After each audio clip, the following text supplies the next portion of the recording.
여기 보면 서울대생들 평소에 공부법, 이거 엄마들 많이 궁금해하실 네, 것 같은데 서울대생들의 특별한 공부법? 선생님 얘기부터 주변의 얘기 좀 해주시면. 워낙 다양한데요. 네. 저는 이제 여기 제가 적은 건 주로 제 의대생 시절에 아마 공부법이었을 겁니다. 엄청 암기할 게 많잖아요. 그렇죠. 맞아요. 그렇죠. 그래서 이제 조금 이게 약간 전문 용어인데 저희가 이제 족보가 있고 코너링이 있어요. 네네네. 그래서 이제 족보라고 하는 거는 매년 시험에 나왔던 것들이고 이제 그런 것들은 제가 나중에 이제 그 조교를 해보면서 보니까 정답률이 80%에서 90% 가까이 나옵니다. 그래서 이제 족보를 전부 다 맞추면 B에서 B0 정도, B0에서 B 플러스 정도의 성적을 받을 수 근데 있거든요. 기출만 해도. 네, 제가 해보니까 한 개도 안 틀린다는 가정하에 제가 심심해서 한번 조교 끝나고 해봤는데 결국 저는 이제 항상 A 플러스를 받고 싶었기 때문에 근데 거기서 A 플러스를 받으려면 코너링이라고 하는 것을 이제 소위 말하면 이제 구석에 숨겨져 있다, 잘 안 나온다라고 해서 저희끼리는 코너링이라는 표현을 썼는데요. 코너링을 맞추려면 굉장히 많은 시간을 학습에 투자해야 됩니다. 근데 저는 당시에 테니스에 너무 욕심이 많아서 그렇게 투자는 못하고 그래서 여기 보시면은 교수님께 저는 되게 집중했습니다. 수업을 하시는 분께. 태도에 집중했다. 이게 아무래도 내신이다 보니까 교수님들이 분명히 족보가 아닌데 굉장히 강조하시거나 흥분하시는 내용이 있고 나중에 제가 이제 가르치는 입장이 돼 보니까 아마 자기 연구 관련 분야들이었을 것 같아요. 이렇게 유난히 교수님이 족보가 아닌데 좀 목소리가 높아지신다거나 그런 것들은 흥분하시거나. 네, 네. 그러면 제가 이제 강의록에다가 따로 체크를 해두고 이제 그런 것들을 코너링들 중에서는 조금 더 중점적으로 외우면 이제 좀 나쁘게 말하면 얍삽한 건데 근데 그런 것들이 시험에 출제될 가능성이 높고 그다음에 특히 고등학생들도 그러겠죠. 그래, 고등학생도 뭐 수능은 좀 다른데 기출하고 뭐 킬러 이런 식으로 네, 이렇게 그래서 볼 이제 수 있겠죠. 소위 말하는 저희 의대 시험의 킬러 이게 이런 것들은 정답률이 50%가 안 되거든요. 제가 조교를 해보니까 근데 그때 보통 교수님이 흥분하시는 게 답인 경우가 많아서 그래서 그러니까 교수님도 인간인지라. 그렇죠. 고등학교 자기 논문 분야에. 선생님들이 이제 내신 문제 출제하실 때 네. 항상 내신 직전에 뭐 이렇게 중요한 거 얘기해 주시잖아요. 네. 맞아. 거기서 다 나와 많이. 맞아요. 그러니까 집중해야 돼. 이게 서울의대 공부가 정말 힘들잖아요. 근데 여기 멘탈 관리법이 좀 맞아. 나와서 아, 네, 공감 네, 갔어요. 그거 그래서 내가 하려고 진짜- 했는데. 진짜 선생님 멘탈 관리를 어떻게 하셨는지. 저는 사실 이제 얼마 전 그러니까 이 책에 나온 얘기를 경험하기 전까지는 저도 멘탈이 되게 강하고 그 다음에 무너지는 친구들을 보면 제대로 멘탈이 약하다라고 생각했었는데 이제 제가 사실 이제 모교의 교수로 남고 싶었는데 근데 그게 잘 안 됐습니다. 그러고 이제 어떻게 보면 제 인생에서 가장 큰 이제 떨어짐이라고 해야 돼. 그런 걸 왔고 그다음에 이제 제가 그래서 이제 저희 부모님께서도 막상 제가 다 모든 걸 못하겠다고 하고 내려놓고 이제 고향에 내려가니까 부모님도 처음에 좀 힘들어 하시더라고요. 이제. 선생님 그 레지던트 그때 한번 아니요 이제 펠로우 마칠 펠로우 즈음 마칠 즈음. 대학에 저기 네. 학교에 네. 병원에 남을 때 네. 제가 이제 저희들 같은 경우에는 아무래도 모교에 남는 게 저희들에게는 가장 큰 이제 영광이라고 생각을 하니까 이제 저는 그것만 바라보고 이렇게 경주마처럼 살아왔는데 그것이 뭐 인사라는 게 꼭 제 마음대로 되는 게 아니니까요. 거기서 크게 좌절을 하고 이제 다행인데 저는 이 책에도 조금씩 적혀 있지만 이제 친구들이나 그다음에 이제 지도 교수님이 많이 도움 주셨어요. 그러니까. 근데 거기에 관해서 정확하게 어떤 팁을 주셨어요. 그 자기가 힘들면 그 전문가의- 운동이나 햇빛을 보거나 그걸로 되지 않으니까 꼭 정신의학과를 가서 진단을 받고 약을 먹고 꼭 치료한 후에 그런 과정을 해라. 근데 본인도 한 2년 동안 그렇게 치료를 하시고 약을 먹었다고 썼던 것 자체가 저는 되게 좀 문화 충격이었던 것 같아요. 좀 숨기고 싶고 요즘은 그런 거 더 숨기려고 하는데 선생님이 이렇게 드러냄으로 인해서 정말 수많은 이렇게 많은 우울해하신 분, 멘탈이 약하신 분들이 용기를 얻어서 병원을 찾아가지 않을까 그런 생각이 들어요. 예. 그거를 또 모델로 삼고 멘토로 삼아서 일어나실 수 있을까. 그걸 써주셔서 저는 개인적으로 되게 감사했어요. 저 같은 경우는 사실 이제 이 책이 원래는 지금으로 책은 나왔지만 처음에는 이제 저희 그 커뮤니티에 올린 글이었는데 이제 아무래도 익명 커뮤니티다 보니까 많은 친구들이 힘들다 죽고 싶다. 아, 뭐 아니면 그런 글들이 올라오는데 거기에 이제 내가 계속 병원에 가라 라고 댓글을 달아도 아니 그 병원 가서 뭐 하냐 그런 식의 글들이 많아서 이제 한번 어떻게 보면 저도 약간 용기가 필요한 글이긴 했는데 이제 나도 이렇게 힘든 일을 겪었고 이제 그 병원의 도움을 받아서 잘 이겨냈고 지금은 이제 또 이제 운동과 햇빛 이런 것들을 나중에 보조로 도움을 받아서 지금 결국 약을 끊는 단계까지 왔다. 근데 서울대생들이 굉장히 그 우울증이나 이런 것들을 많이 느끼는 것 같아요. 그럴 것 같아요. 더 그런 것 같아요. 다른 저기보다. 그러니까 아까 말씀하신 그 열등감. 맞습니다. 열등감. 나도 몰랐는데 네. 우리 딸이 1년 정도, 2학년 정도 올라갔을 때 그러더라고. 자기 치료받았다고. 근데 이제 교내에 그게 있어요. 네, 교내에 있습니다. 교내에 그 요즘에. 상담센터가 네. 있는데 거기에서 계속 정기적으로 가서 상담 받았다고는. 직업 걱정도 많이 하나요, 서울대생들은?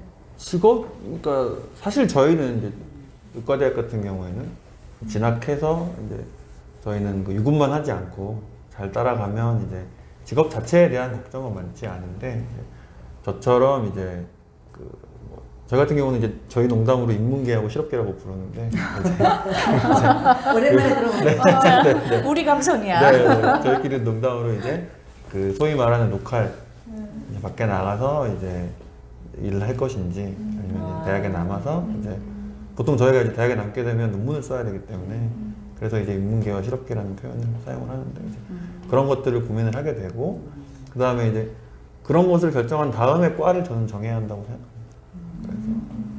그래서 저 같은 경우에는 인문계를 진학을 결심을 했고 마침 저희 지도 교수님이 제가 워낙 롤모델로 삼을 만한 멋진 분이셔가지고 이제 지도 교수님이 계시는 과를 지망을 했고 지금도 이제 제 그 박사 지도 교수님까지 되셔가지고 나는 그러니까 기교적인 걸로 사람 마음 못 얻어요. 맞아요. 이게 사람에 대한 인간에 대한 이게 깊은 바탕이 깔려 있어서 그래. 그러니까 아까 말씀하신 그게 것처럼 뭘 배신 거야. 좋아했으니까. 아니 제가 워낙 예, 제가 인턴 때부터 뵙고 그냥 예, 정말 존경했었어가지고 그 과를 간 거나 마찬가지라서 그러니까 나를 따르는 사람인데 이게 안 이뻐할 수가 없지. 네. 이 책을 보면 무슨 막 방법이 무슨 뭐 요점정이 된 건 아닌데 그냥 그 서울대생들의 삶, 이 사람들도 나랑 생각이 비슷하네 이렇게 하면서 아이들한테 좀 이렇게 동기부여되면서 맞아요. 공부할 수 있는 자극이 될 수 있는 책이 될 수 있을 것 같아요. 네. 근데 저는 의외로 서울대 이거 책 읽고 나서 의외로 되게 소소하시다. 저도 그런 생각했어요. 되게 그렇죠. 소소하다. 다, 예. 근데 우리가 이제 약간 그 샤 문을 네. 열고 들어가면 저기 있는 사람은 뭔가 왜 우리 그 가다가도 저 사람 서울대 나왔어 이러면은 오 숙연해지잖아요. 응, 그리고 갑자기 어려워져 그 사람. 맞아, 나와 맞아. 다른 나와 다른 존재고 갑자기 네, 어려워지고 약간 네. 그런 게 있는데 그렇게 좀 견고하게 우리가 그 밖으로 보여지는 거 안에 속살은 굉장히 소소하면서도 우리보다 어떤 면은 좀 찌질하다 이런 생각이 그게 굉장히 인간적으로 다가오거든요. 저는 서울대생도 사람이구나. 이런 생각이 맞습니다, 맞습니다. 그런 얘기를 하고 싶었고 네. 이제 아마 이 찌질한 얘기를 하셨는데 아마 연애 파트를 넣었으면 한창 찌질하게 저희들이 쓸 수 있었을 건데 이제 저희 그 출판사 측에서 이제 아이들을 위한 건데 연애 얘기는 하지 않았으면 좋겠다. 그래서 빠진 우리 거예요? 궁금했어. 궁금한데. 궁금했어. 근데 이게 결혼하셨으니까. 없으셔서 근데 그게 훨씬 더 나은 것 같아요. 네. 되게 신비스러운 면으로 남겨둔 게 네, 부록이 있어. 그 저희 이제 입시 읽어주는 엄마기 때문에 그 학부모님들이 이 책에 대한 기대 우리 저번에 임미찬 작가님 보셨죠? 네네. 작가님은 이제 수능이나 입시를 치른 지 얼마 안 되셨기 때문에 맞아요. 입시에 대한 아주 구체적인 팁이 많았어요. 그래서 이제 학부모님들이 그거에 굉장히 반응을 하시고 네, 그렇죠. 도움을 받으셨죠. 네. 그래서 그 책에 비해서 이 책은 이제 약간 구체적인 팁 이런 거는 학부모님. 그런데 이제 저는 이게 마음에 드는 게 맨 뒤에 보면은 별책 부록? 별책은 아니다, 그렇죠? 부록.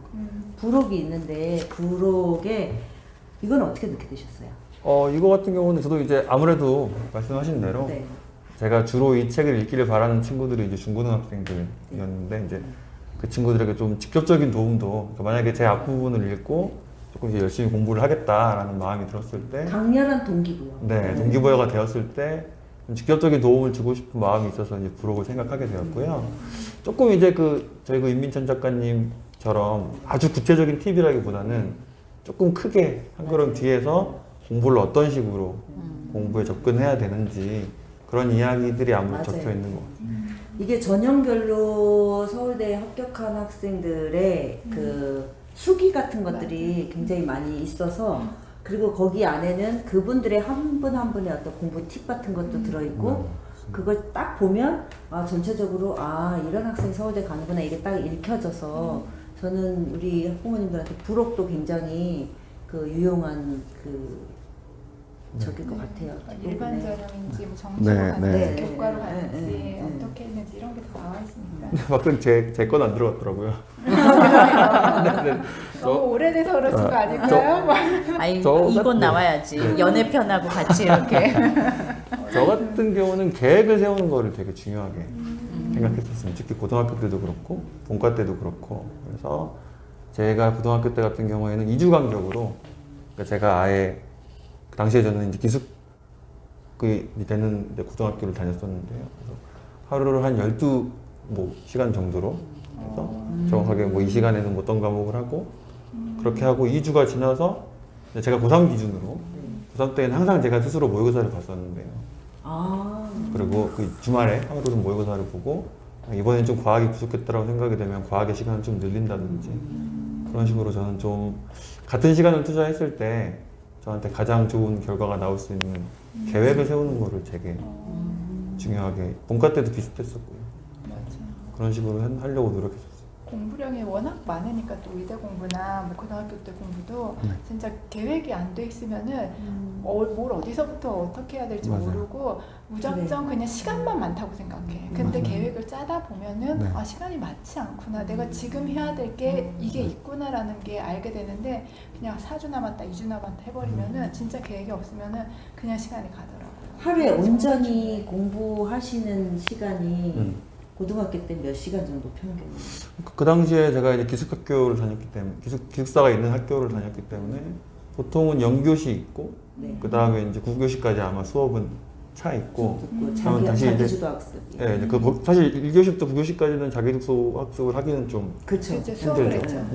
그러면은 그러고 보통 저희가 10교시부터 한 13교시 정도까지랑 이제 영교시가 제가 공부할 수 있는 시간이었는데 그러면은 보통 2교시 정도는 그 숙제라든지 그런 이제 수업에 관련된 것들 하기 위해 남겨두고 나머지 제가 정말 오롯이 저를 위해 쓸 수 있는 시간은 고3 때 기준으로도 하루에 한 서너 시간 정도밖에 없었던 거예요. 그러니까 수업 듣는 거 외에. 그죠. 그렇죠. 자기 공부하는 시간, 자기 거 만드는 시간이죠. 그죠. 그 시간. 그러면은 학원 같은 거는 어떻게 하셨어요? 저는 이 책에 제가 적었는지 모르겠는데 학원 얘기 없었어요? 제가 어머님께 부탁드려서 영어 과외를 받은 적이 있어요. 아, 영어과에 아마 제가 받아본 과외는 그게 처음이자 마지막인데 제가 고등학교 때 이제 제가 여기서 외국어편에서 아마 적어놨던 것 같은데 네. 제가 어린 시절부터 호기심이 많은 편인데 영어를 별로 안 좋아했습니다. 그리고 미국 문화보다는 일본 문화를 더 좋아했었고 그래서 이제 고1 때 모의고사를 쳐보고 아 이래서는 내가 외국어를 다 맞지 못하겠다 라는 그런 생각이 들어서 선생님들께는 좀 죄송한데 학교 선생님들께는 제가 학교 선생님들께 말씀을 드리고 어머니께서 이제 수원해 주셔가지고 이제 어떤 영어 과외를 선생님을 알아봐 주셨고요. 그래서 이제 그분께 기숙학교인데도 잠깐 말씀드리고 나와서 이제 수업을 받고 그렇게 6개월 정도 배우고 그다음에 이제 뭐 물론 6개월 만에 영어를 마스터했다 뭐 이런 건 아니고 근데 아 이렇게 공부하면 앞으로 2년간 영어를 충분히 대비할 수 있겠다는 생각이 들어서 이제 그 뒤로는 다른 뭐 과외를 받아본 적은 없어요. 그러니까 이 사교육도 안 받. 안 하시고 계획이 다 있고. 그럼 우리 마무리 해볼까요? 네. 소감 한 번씩 네, 얘기해 볼까요? 사실 아까도 잠깐 말씀드렸는데 정말 서울대생이라고 해서 나하고 되게 거리가 나는 못 가는 서울대 나하고 거리가 멀고 되게 특별한 뭔가가 있을 거라고 할 수는 많이 있는데 이걸 읽어보니까 오히려 나보다도 더 감성적이고 나보다도 더 눈물이 많을 것 같은 그래서 되게 인간적인 분이구나. 그런 분들이 서울대에 많이 계시는구나. 나도 가고 싶다. 이런 마음이 좀 아이들이 들을 수 있을 것 같은 생각이 드는 거예요. 그래서 공부도 물론 잘해야지 물론 가지만 한번 도전해볼까? 라는 생각이 좀 들 수 있는 책인 것 같아서 되게 감성적으로 따뜻해지는 마음으로 봤습니다. 네. 저희 대표님 저는 인문학을 전공한 사람인데 열등감 느꼈어요. 솔직히 이 책을 읽으면서 제가 건들지도 못했던 책들을 다 섭렵을 하시고 또 잘하시고 의사 선생님이신데 이렇게 다 하시면은 오늘 대화가 내가 굉장히 힘들 거라는 이거 책을 꼼꼼하게 내가 원래 꼼꼼하게 책을 안 했는데 이 책을 읽으면서 꼼꼼하게 안 읽으면 말리겠다. 그래서 이거 내가 좀 더 찾아봐야 되나 막 이럴 정도로 굉장히 내공이 있으시고 인문학적인 소양이라든지 인간미도 있으셔서 저는 이 책이 이제 우리 시 읽어주는 엄마 그 구독자분들 중고등학교 초등학교 학부모님들이 저는 이 책을 꼭 읽어봤으면 하는 것 중에 하나가 굉장히 아이들이 롤모델 삼을 것 같아요. 네, 롤모델 삼아도 될 뿐이고 아이의 인생을 어쩌면 바꿀 수도 있는 책이 될 것 같아서 그리고 좀 쉬워요. 쉽고 편하게 읽을 수 있어서 서울대에 들어가기 위한 어떤 그 동기부여? 이건 좀 단순한 얘기인 것 같고 굉장히 제가 저보다 어리실 텐데 굉장히 존경스러운 마음이 생겼거든요. 그리고 저도 이렇게 살아야겠다. 저도 좀 제 삶을 정돈하고 4시, 5시에 일어나서 하루를 이렇게 하고 이렇게 계획을 세워서 살고 싶다라는 생각이 사실 굉장히 많이 들었거든요.